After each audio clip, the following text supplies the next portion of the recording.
Hej,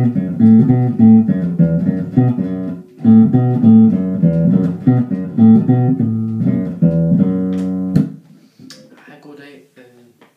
Den her gang der skal vi lære at spille Billie Jean med Michael Jackson. Den har sådan en dejlig rytme, og den er meget enkel. Så jeg synes bare, vi skal springe ud og sige det. Til at starte med, så starter vi på fjerde bånd på G-strengen her. Og så derefter så går vi lige ovenover. Det er også fjerde bånd på D-strengen. Så når vi har gjort det, så lyder det sådan her.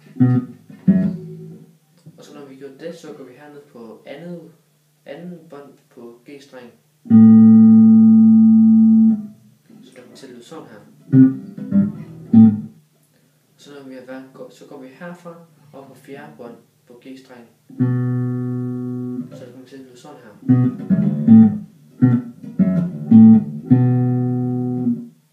Så når vi har været her, så går vi lige tilbage her igen. Så kommer det til at lyde sådan her. Nej, undskyld, jeg prøver igen.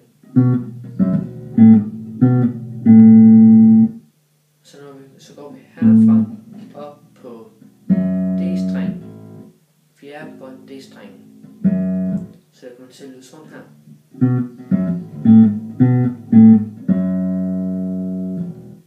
Så når vi har været her, så går vi over på andet bånd på D-strengen.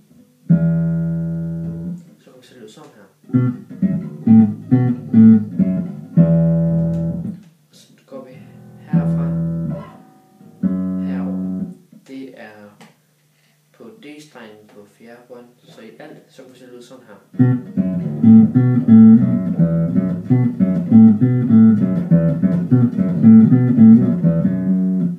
Men det er meget vigtigt for dig, at du her i starten gør det langsomt. Tag skridt for skridt. Først tag et trin, og så koble et på, så du gør sådan langsomt, og så få det ind i dine fingre. Det er meget vigtigt, fordi hvis du bare starter hårdt på og hurtigt, så lyder det ikke særlig godt. Det er nemmere at tage sådan langsomt, og så skridt for skridt. Så det var sådan, du lærte at spille Billie Jean.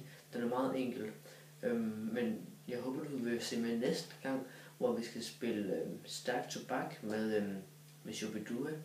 Det har så også en god rytme. Du kan lige prøve at få en forsmag.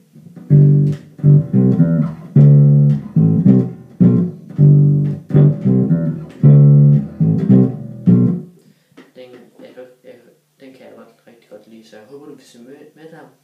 Og så er det bare med at få øvet nogle skalaer og nogle sange, så bliver du en rigtig god bassist. Jeg håber, at du får spillet noget. Se med næste gang, når vi skal spille Stærk Tobak med Shubidua. Hej, det er godt.